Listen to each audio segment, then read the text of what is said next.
ये विस्तृत विश्लेषण शिक्षा और प्रशासन के क्षेत्र से जुड़े हर उस व्यक्ति के लिए बेहद खास होने वाला है जो जमीनी स्तर पर काम कर रहा है, विशेषकर उन लोगों के लिए जो दूर दराज के इलाकों में एकलव्य मॉडल आवासीय विद्यालयों यानी EMRS में अपनी सेवाएं दे रहे हैं।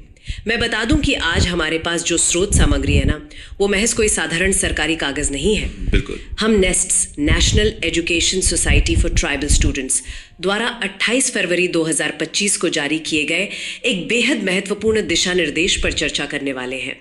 इसका मुख्य उद्देश्य EMRS कर्मचारियों के लिए नए भुगतान और भत्ते के नियमों को डिकोड करना है। इस चर्चा का मिशन बस इतना है कि इन जटिल प्रशासनिक नियमों को इस तरह से समझा जाए कि स्कूल के कर्मचारी, चाहे वे शिक्षक हों या प्रशासनिक अधिकारी, ये जान सकें कि वे इन वित्तीय लाभों का सही तरीके से कैसे दावा कर सकते हैं। ये एक बहुत ही प्रासंगिक विषय है। देखिए, अक्सर जब कोई प्रशासनिक दस्तावेज सामने आता है तो वो पहली नजर में सिर्फ नियमों, शर्तों और वित्तीय सीमाओं का एक नीरस सा पुलिंदा लगता है, लेकिन अगर हम इसका गहराई से विश्लेषण करें तो ये दस्तावेज दरअसल कर्मचारियों के कल्याण और एक आवासीय विद्यालय के सुचारू संचालन को जोड़ने वाली एक अहम कड़ी है। सही कहा। जरा सोचिए, एक शिक्षक जो किसी दूरस्थ जनजातीय क्षेत्र में काम कर रहा है, यदि वो अपनी बुनियादी जरूरतों और स्वास्थ्य संबंधी चिंताओं से मुक्त रहेगा, तभी वो छात्रों के भविष्य निर्माण पर अपना पूरा ध्यान केंद्रित कर पाएगा। ये दस्तावेज उसी दिशा में एक रणनीतिक कदम है जो 23 दिसंबर 2024 के पुराने दिशा निर्देशों को एक पारदर्शी, जवाबदेह और डिजिटल व्यवस्था में बदलने की प्रक्रिया तय करता है। ठीक है, तो आइए इसे समझते हैं। आज हम इस दस्तावेज के 3 मुख्य स्तंभों पर अपनी चर्चा को केंद्रित करेंगे। पहला है मुफ्त भोजन सुविधा या फ्री मील फैसिलिटी। दूसरा है हाउस मास्टर भत्ता, जिसे HMA भी कहा जाता है। और तीसरा, जो शायद सबसे महत्वपूर्ण है, वो है 2024 के नए चिकित्सा उपस्थिति नियम यानी मेडिकल अटेंडेंस रूल्स। हम इन तीनों पहलुओं को एक एक करके खोलेंगे। बिल्कुल, और ये बहुत जरूरी भी है। तो चलिए सबसे पहले बुनियादी जरूरत से शुरू करते हैं, मुफ्त भोजन की सुविधा। एक आवासीय विद्यालय में मेस या कैंटीन का खर्च काफी बड़ा होता है, तो इस नए दस्तावेज में बजट को लेकर क्या रूपरेखा तय की गई है? वित्तीय अनुशासन बनाए रखने के लिए दस्तावेज में एक स्पष्ट बजट सीमा निर्धारित की गई है। प्रत्येक विद्यालय के लिए मुफ्त भोजन सुविधा के मद में 20,000 रुपए प्रति माह की अधिकतम सीमा तय की गई है। अगर इसे सालाना आधार पर देखें तो यह एक स्कूल के लिए अधिकतम 2 लाख रुपए का बजट बनता है। 2 लाख रुपए सालाना? जी हाँ, लेकिन यहाँ यह समझना जरूरी है कि यह सुविधा आखिर किसके लिए है। आवासीय विद्यालयों में कुछ पद ऐसे होते हैं जिनकी जिम्मेदारी केवल क्लासरूम तक सीमित नहीं होती, बल्कि वे 24 घंटे छात्रों की देखभाल करते हैं। इसलिए house master, principal, vice principal, staff nurse और हॉस्टल वार्डन को पूरी तरह से मुफ्त भोजन की सुविधा दी गई है। ये तार्किक लगता है क्योंकि ये वो लोग हैं जिन्हें कैंपस में हर समय मौजूद रहना पड़ता है। लेकिन जो बाकी शिक्षक हैं जो शायद कैंपस में रहते हैं या बाहर से आते हैं, क्या उनके लिए भोजन की कोई व्यवस्था की गई है? हाँ, एक बहुत ही सकारात्मक पहल के तहत विद्यालय के सभी शिक्षकों को मुफ्त लंच यानी दोपहर के भोजन की सुविधा दी गई है।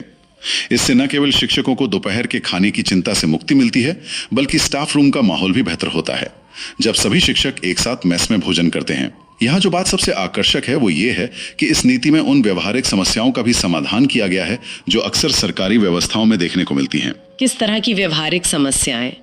मेरा मतलब है अक्सर सरकारी स्कूलों में तो पद खाली रहने की बहुत बड़ी समस्या होती है। बिल्कुल, आपने सही पॉइंट पकड़ा। और अमूमन होता यह है कि जब कोई पद खाली होता है तो उस पद से जुड़ी सुविधाएं भी लैप्स हो जाती हैं या रुक जाती हैं। लेकिन इस नए नियम में एक विशेष इंचार्ज प्रावधान जोड़ा गया है।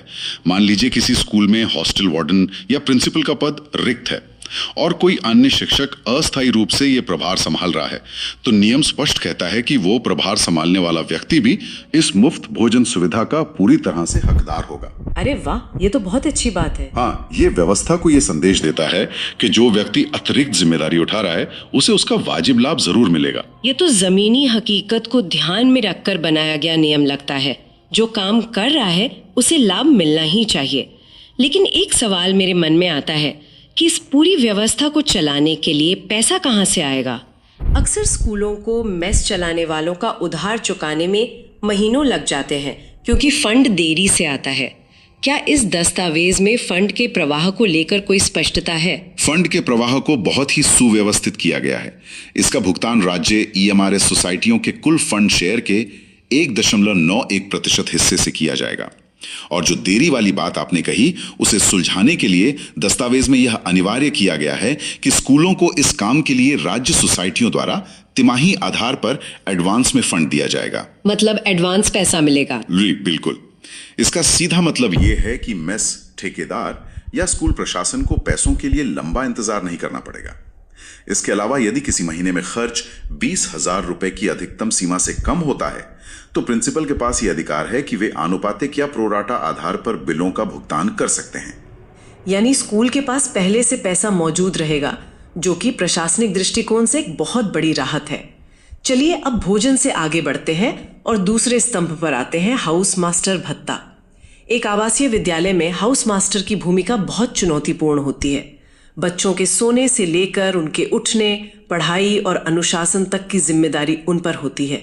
इस दस्तावेज में उनके भत्ते को लेकर क्या प्रावधान है? हाउस मास्टर के लिए 1200 रुपए प्रति माह का भत्ता निर्धारित किया गया है, लेकिन इस भत्ते की संरचना में एक बहुत ही महत्वपूर्ण पेच है जो इसे पारंपरिक भत्तों से अलग बनाता है।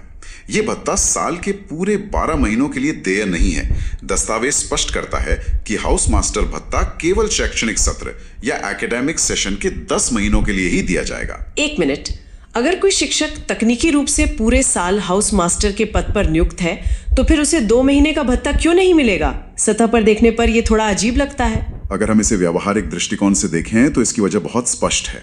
हाउस मास्टर की जिम्मेदारी सीधे तौर पर छात्रों की भौतिक उपस्थिति से जुड़ी होती है। जब स्कूल में छुट्टियां होती हैं और छात्र हॉस्टल छोड़कर अपने घर चले जाते हैं तो हाउस मास्टर की वो अतिरिक्त जिम्मेदारी जिसके लिए यह भत्ता दिया जा रहा है वो उस अवधि के लिए समाप्त हो जाती है। इसीलिए यह केवल उन 10 महीनों तक सीमित है जब छात्र कैंपस में रहते हैं। लेकिन यह तो सिर्फ समय की बात हुई। इसमें जो सबसे बड़ा बदलाव है वो ये है कि यह भत्ता महज एक अधिकार या पात्रता नहीं रह गया है। तो क्या इसका मतलब ये है कि सिर्फ हाउस मास्टर का टैग होने से आपको हर महीने 1200 रुपए नहीं मिल जाएंगे? क्या इसमें कोई और शर्त भी जुड़ी है? बिल्कुल, इसे पूरी तरह से प्रदर्शन आधारित यानी परफॉर्मेंस लिंक्ड बना दिया गया है। हर तिमाही में प्रिंसिपल द्वारा इस बात की कड़ी समीक्षा की जाएगी कि हाउस मास्टर अपना काम संतोषजनक ढंग से कर रहे हैं या नहीं। क्या हॉस्टल में अनुशासन है? क्या नेस्ट के दिशा निर्देशों का पालन हो रहा है? अगर इस समीक्षा में यह पाया जाता है कि काम में कमी है या लापरवाही बढ़ती जा रही है तो प्रिंसिपल के पास यह अधिकार है कि वो इस भत्ते को रोक सकता है। बाप रे, ये सच में एक बहुत बड़ा प्रशासनिक शिफ्ट है।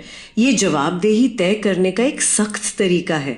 और दस्तावेज में एक और दिलचस्प बात का जिक्र है कि हाउस मास्टर किसे बनाया जा सकता है। क्या स्कूल का कोई भी कर्मचारी जैसे कोई क्लर्क या non teaching staff house master बन सकता है? नहीं, दस्तावेज इस पर बिल्कुल स्पष्ट रोक लगाता है। गैर शैक्षणिक या नॉन टीचिंग कर्मचारियों को हाउस मास्टर नियुक्त नहीं किया जा सकता है। यह जिम्मेदारी केवल पूर्णकालिक शिक्षण कर्मचारियों को ही दी जा सकती है।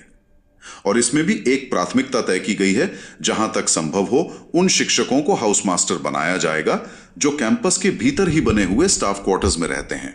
यह तार्किक भी है क्योंकि आपात स्थिति में या रात के समय बच्चों को किसी ऐसे व्यक्ति की आवश्यकता होती है जो तुरंत उपलब्ध हो और जो उन्हें शैक्षणिक और भावनात्मक दोनों तरह का मार्गदर्शन दे सके। जरा इसे और गहराई से समझें। मान लीजिए कोई हाउस मास्टर 10 महीने के उस शैक्षणिक सत्र के दौरान किसी कारणवश छुट्टी पर जाता है, 1 हफ्ते के लिए या 15 दिन के लिए, तब भत्ते का क्या होगा? क्या भुगतान कट जाएगा? छुट्टियों के दौरान के नियम बहुत ही बारीक और सख्त हैं। यदि कोई हाउस मास्टर छुट्टी पर जाता है तो उस महीने के उस छुट्टी वाले समय के लिए यह भत्ता नहीं मिलेगा। इसमें केवल एक अपवाद है, कैजुअल लीव या आकस्मिक अवकाश। बस कैजुअल लीव? जी, कैजुअल लीव को छोड़कर किसी भी अन्य प्रकार की छुट्टी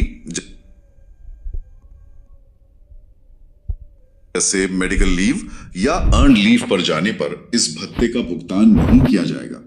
इसके अतिरिक्त यदि किसी महीने के बीच में ही छात्र हॉस्टल छोड़कर चले जाते हैं तो भुगतान प्रोराटा यानी अनुपातिक आधार पर होगा। जितने दिन छात्र रहे उतने दिन का ही पैसा मिलेगा। इसका मतलब स्कूल प्रशासन को हर शिक्षक की उपस्थिति और छात्रों की उपस्थिति का बहुत ही सटीक हिसाब रखना होगा। लेकिन इस पैसे का भुगतान कैसे होता है? क्या ये नकद मिलता है या इसका कोई अलग सिस्टम है? यहीं पर व्यवस्था के डिजिटलीकरण की बात आती है। इसका भुगतान पूरी तरह से पारदर्शी तरीके से HRMS यानी human resource management system portal के माध्यम से किया जाएगा।